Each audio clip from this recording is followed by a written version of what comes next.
Kung ang pag-ibig na dumating sa'yo ay sadyang maling-mali para sa mata ng mga tao sa paligid mo, pipiliin mo ba nga ipaglaban ang nararamdaman mo? O mas pipiliin mong kalimutan na lang to para protektahan ang tahimik mong buhay? Magandang araw po sa inyo, Miss Yen. Ako nga po pala si Robeline. O mas maganda kung tawagin niyo ako sa aking pangalang Ruby. Yun po kasi ang palayaw na ibinigay sa akin ng mga magulang ko. Welcome po sa ating channel, Miss Yen Life Stories. Lahat tayo'y nangangarap ng isang buong pamilya. Isang pamilyang buo at masaya. Kung saan masasabi nating naibigay na natin sa mga anak natin ang the best na regalo na maaari nilang matanggap. Ang pamilyang aalalay at sasalo sa kanila sa kahit anong parte o sitwasyon ng buhay nila. Pero sa kasamaang palad, hindi lahat ay pinagpapala na matanggap ang regalong to. Kaya naman, nabuo ang terminong broken family. Isang masaklap at masakit na salita, lalo na kapag narinig mo to sa isang bata. Ikaw, masisikmura mo ba kung marinig mo ang salitang to mula sa sarili mong anak? Magandang araw po, Miss Yen. Itago niyo na lang po sana ako sa pangalang Beverly o Bev. Hindi ko tunay na pangalan. Medyo maselan po kasi itong ikakwento ko. At hindi ko po kayang mabigyan ng kahihiyan ang mga anak ko. Babaguhin ko na lang po ang ilang mga detalye at mga pangalan sa kwento ko para na rin po sa privacy ng pamilya namin. Sisimulan ko po ang kwento ko kung kailan kami nagkakilala ng asawa ko. Isang tagpo sa buhay ko na sana hindi pa marisa ng sino man. Ewan ko sa'yo, Beverly. Kahit ano pang gawin mong pag-iyak dyan, hindi ko matatanggap ang lalaking yon. Mas gusto ko pang maging madre ka na lang kaysa sumama ka sa tambay na yon. Naghuhurmintadong sigaw ng mama ko. Mabilis kong isinara ang pintuan namin dahil panay ang silip sa amin ng mga kapitbahay. Ganon din ang mga dumaraan. Paano ba naman kasi?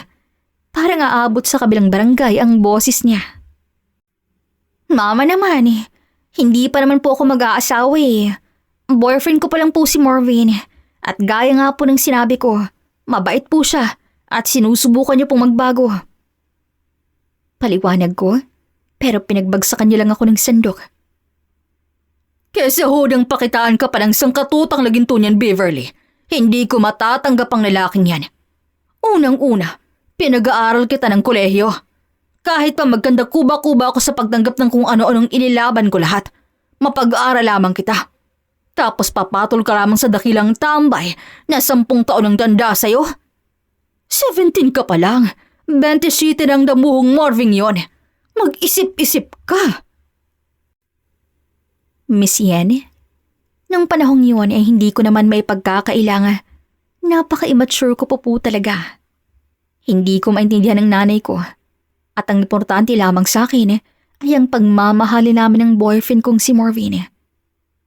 Kung sa panahon ngayon ay siyang isang perfect example ng isang pedophile. Pero gaya nga ng sabi ko, nung panahong yun, wala akong ibang inaalala kung hindi ang pagmamahal ko sa kanya. Hanggang sa dumating nga po ang isang araw. Isang araw na labis na nagdulot sa amin ng saya at bangungot naman para sa mama ko, Miss Yen.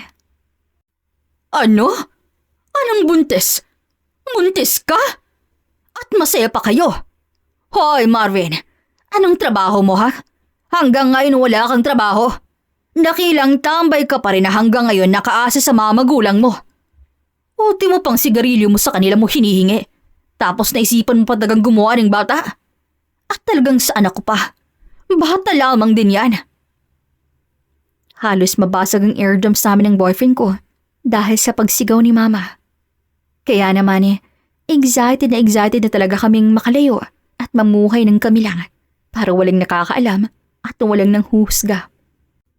Iyan pong problema sa inyong mama eh. Ay, hindi ako nanganak para sa'yo. Huwag mo kong tawaging mama dahil hindi kita anak. Masyado niyo po kasing kinokontrol ang buhay ni Bev. May sariling utak naman po siya. At may sariling dapat siyang desisyon. Ilang buwan na po, 18 na po siya. Legal na para magpakasal. Hinawakan pa ni Marvin ang kamay ko at matamis akong nginitian. Pakiramdam ko ng panahong yun ay nakalutang ako sa langit. Yan bang pinang-uuto niya sa'yo, Beverly? Napakakasalan ka niya? Tingnan lang natin. Any pambili ng brief dyan, wala. Kahit mga libre ng kwek-kwek sa'yo, wala yan. Ma, ano ba kayo? Tama na po ang pang-iinsulto niyo po sa mapapangasawa ko. Dahil sa ugali niyong yan, kaya lalayasan ko na po kayo. Hindi makakabuti sa baby namin kung may lola siyang laging nagbubunga nga. Teka babe, aalis ka sa pader ng nanay mo? Saan ka titira niyan? Naguguluhang tanong ni Marvin. Anong saan? Ikaw ang gumawa ng paraan kung saan. Bulong ko, pero narinig pa rin ni Mama. Yan? Yang lalaking yan ang pinagmamalaki mo sa akin, Beverly? Sige, sumama ka dyan. Tingnan natin kung saan kang kung anong kamutihan ka pulutin. At kapag nangyaring yon, huwag kang lalapit sa akin dahil mula ngayon, hindi na kita anak. Miss Yen, ang pag-alis sa bahay ng nanay ko nung araw na yon ang pinakamalaking pagkakamaling nagawa ko sa buong buhay ko. Ang pinangakong kasal ni Marvin ay hindi dumating. Kahit isang mumurahing bestidang puti, hindi niya ako mabilhan. Kasal pa kaya? Umabot po ng 3 aming mga anak, pero hanggang ngayon wala po siyang trabaho. Tama po ang narinig ninyo. Nakilala ko siyang tambay. Nabuntis na akong tambay siya. Naging tatay siyang tambay siya. At hanggang ngayon po, tambay pa rin siya. Baka nagtataka po kayo kung paano kami nakasurvive na mag-iina. Nung mga unang taon po naming nagsisama, ay nakatira kami sa bahay ng parents niya kung saan nandun din ang mga kapatid niya. Panganay po kasi sa magkakapatid si Marvin pero siya lamang po itong walang trabaho. Ang bunsong kapatid niya ay 3 taon ang tanda sa akin. Nakakahiya po talaga kapag naisip ko na napakabata ko pa. Pero ako ang tinatawag nilang ate. Sila po ang may malaking tulong sa akin, Miss Yen. Nag-aabagan po sila ng abot sa akin dahil alam naman nilang wala akong maaasahan sa kuya nila. At bukod pa po roon, umi-extra po ako ng iba't ibang trabaho. Naglalabada po ako, nagmamanicure at pedicure.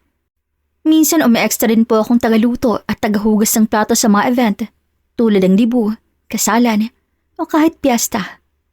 Kahit saan, kahit kanino basta kaya akong bayaran. Pero isang customer po ang hindi ko talaga malilimutan, Miss Yen. Iyon po ay nangiyain ako ng kapitbahay namin dahil may isang matanda daw na nagpapalinis ng bahay. Narinig niya daw na magaling akong maglinis, kaya ako daw talaga ang pinapa-request. Tapos tag-1,000 daw ang bayad sa amin, kaya naman pinatos ko po talaga kaagad. Masaya po kaming naglalakad papunta sa bahay na yun, hanggang si hindi ko na malayang nasa tapat ko na pala ang bahay namin. Nakatayo si Mama sa harap ko at malalim ang pagkakatitig sa akin. Tatalikod na sana ako at aalis, pero kaagad siyang nagsalita at ibinili ng mga dapat naming gawin. Umakto siyang hindi ako kilala. Kaya naman lalong nagpasakit yun sa nararamdaman ko. Sa buong oras na naglilinis ako sa bahay niya, ay panay ang pasimpleng punas ko sa luha ko. Doon kasi nag-sink in sa akin kung gaano kalaking sakripisyo ng mama ko para sa akin. Lalo pa ako naging emosyonal nang mapansin kong walang nagbago sa bahay namin. Pati ang kwarto kong matagal ko nang hindi natutulugan ay ganun pa rin ang itsura at malinis pa rin ang lahat na para bang palagi niya pa rin nililinis kahit siya na lamang mag-isa. Miss Yen, totoo nga po pala talaga na kapag naging isa ka na rin, ay doon mo pa lamang tuluyang maiintindihan ang mga sakripisyo ng mga magulang mo para sa'yo. Pagkatapos po namin maglinis, ay kinausap niya kami para bayaran na. Nakayuko lang po ako at hindi kumikibo. Hindi ko siya magawang tingnan dahil nahihiya ako ng sobra. Lalo na po kasi at nakita ko ang picture ko dati. Maganda, maalaga sa sarili, maputi, maganda ang mga damit, at abot sa mata ang mga ngiti. Hindi tulad ngayon na stress, losyang, at puro konsumisyon ng buhay ko. Idagdag pang butas-butas ang suot kong t-shirt na kahit anong gawin kong takip, ay kitang-kita pa rin. Tag-isang puting envelope ang iniabot niya sa amin, Miss Yen. Tuwang-tuwa po ang kasama ko nang makitang 1,000 nga ang laman noon. Sa panahon noon ay napakalaking bagay na ng 1,000. Sa bahay ko na binuksan ng akin dahil sa dami ng iniisip ko. At tuluyan po akong naiyak nang makita kong may laman yon na 5,000. Hagulgul po ako ng iyak noon pero kagad akong natigil ang pumasok si Marvin sa kwarto. Mabilis kong tinagong 3,000 sa ilalim ng hita ko dahil nakaupo ako noon sa sahig. Mabuti na lang at hindi niya napansin. Wow! Saan galing ang pera mo, mahal? Kaagad niyang hinablot yun sa akin. Marvin, pambili natin ng bigas yan. Sinubukan kong kunin sa kanyang pera. Pero mabilis niyang inilayo yun. Bakit ka pa bibili? Meron naman dyan kila nanay. Marvin, hindi ka ba talaga nahihiya sa pamilya mo?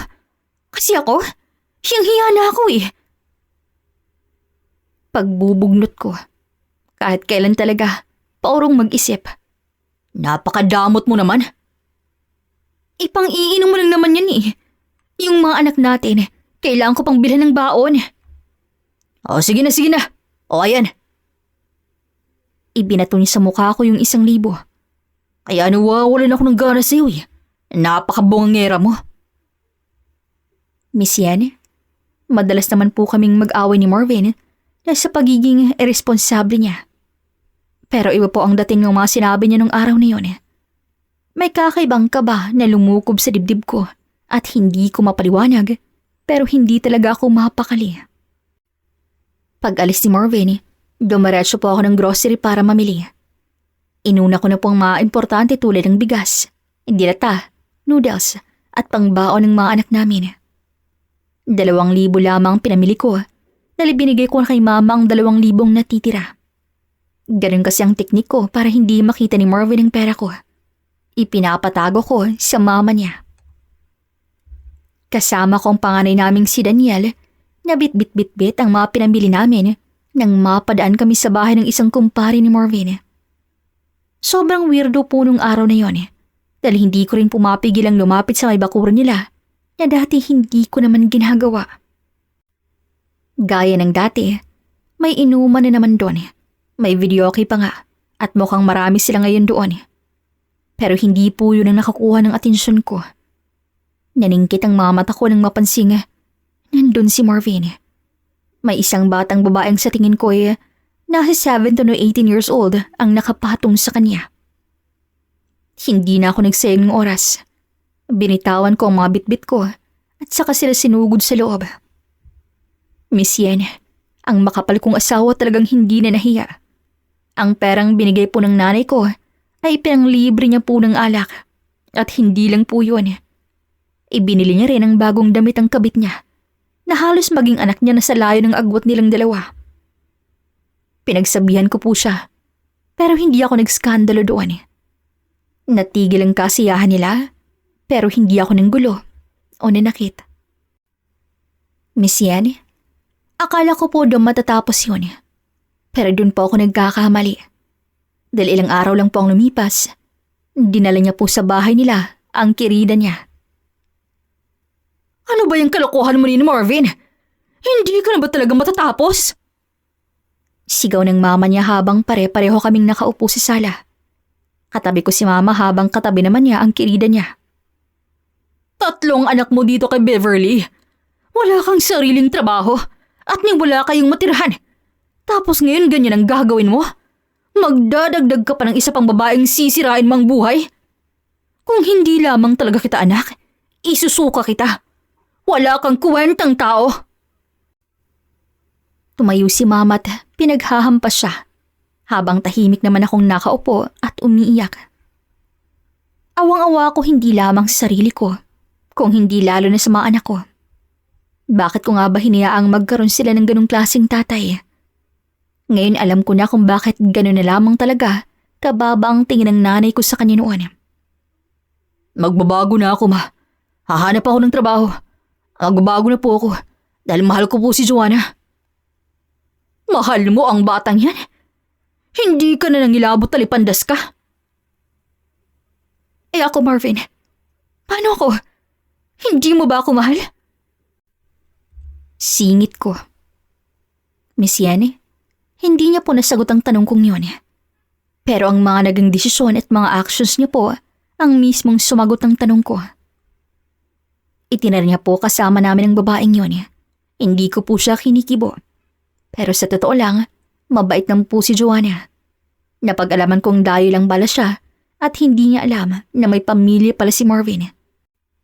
Pati nga sa edad ay nagsisinungaling siya, kaya hindi alam ng batang matanda nang nakabuntis sa kanya. Panay ang alaga niya sa mga anak ko kapag wala ako. Tumutulong din siya sa mga gawaing bahay at tinutulungan niya pang mga anak ko kahit sa mga assignments. Aaminin kong napapalapit na rin po ang loob ko sa kabit ng asawa ko. Pero kahit ganoon, hinayaan ko pa rin magkalapit kami sa isa't isa. Pero malaking tulong po talaga siya dahil mas napapadali ang mga responsibilidad ko at mas nakakapagpahinga ako. Siguro nga po, totoo yung sinasabi nilang ang lalaki daw magbabago kung gugustuhin niya. Para sa babaeng totoong mahal niya. At yun po ang pinakamasakit sa akin. Mula nang dumating po kasi si Joanna sa buhay namin, naghanap na po ng trabaho si Marvin.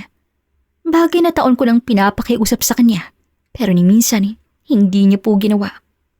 Pero pagdating kay Joanna, ginawa niya po ng kusa, Miss Yan. Tuwing uuwi po siya galing trabaho niya bilang isang konduktor sa bus, may mga pasalubong pa siya kay Joanna. Mga pagkaing pinaglilihan nito o mga gusto niyang kainin. Sa 3 pagbubuntis ko sa anak niya, ni minsan hindi niya yung ginawa para sa akin. Kung hindi lamang po talaga mabait si Joanna, ay baka hindi ko na po talaga kinayang sikmurain ng lahat. Sa tuwing uuwian siya ni Marvin ng mga pasalubong, ay hindi siya nakakalimot na bigyan kami, lalo na ang mga bata. Pero ako lang talaga ang tumatanggi. Napakasakit po nun para sa dignidad ko. Kung kakainin ko yon, pakiramdam ko napakababa ko na talagang babae. Pero kung inaakala niyo po na wala nang maisasakit pa ang lahat ng to, ay dyan po kayo nagkakamali.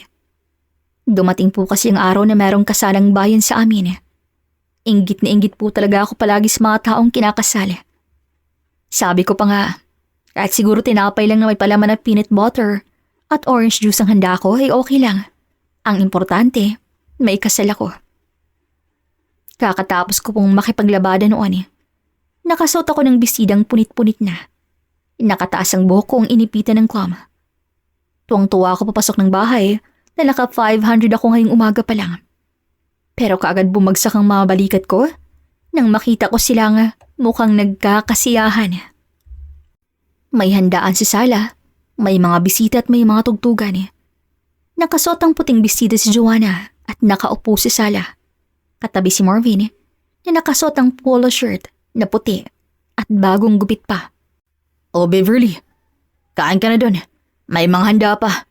Kanina ka pa namin hinihintay pero ang tagal mo eh. 4:00 ka pa daw umalis kaya hindi ka namin sinabihan. Napatingin ang lahat sa akin sa kanagbulungan. Malapad ang ngiti ni Marvin habang si Joanna ay nakayuko at parang nahihiya. Miss Yan, nagpakasal po sila. Pinakasalan niya po ang kabit niya. Ako po ang nauna, pero ngayon ako pang naging kirida. Siguro napansin na rin ni Mama noon ang tuluyang pagbagsak ng mga luha ko.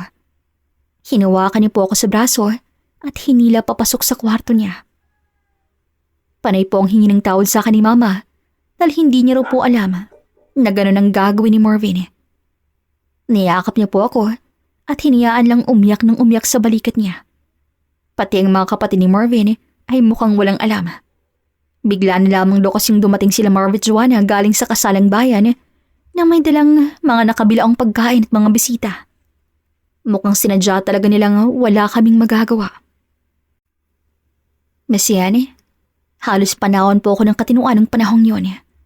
Pero mabuti na lang po sa awa ng Diyos at ng nanay ko, sinundo niya po ako. Miss Yan, sobrang saya po ng puso ko nang malaman ng mama ko ang ginawang kalokohan ni Marvin ay hindi na siya nagsayang ng oras para sunduin ako. Sabay po nilang sinermonan ng biyanan ko si Marvin. Pati ang mga kapatid niya ay nakisali at sinermonan din siya.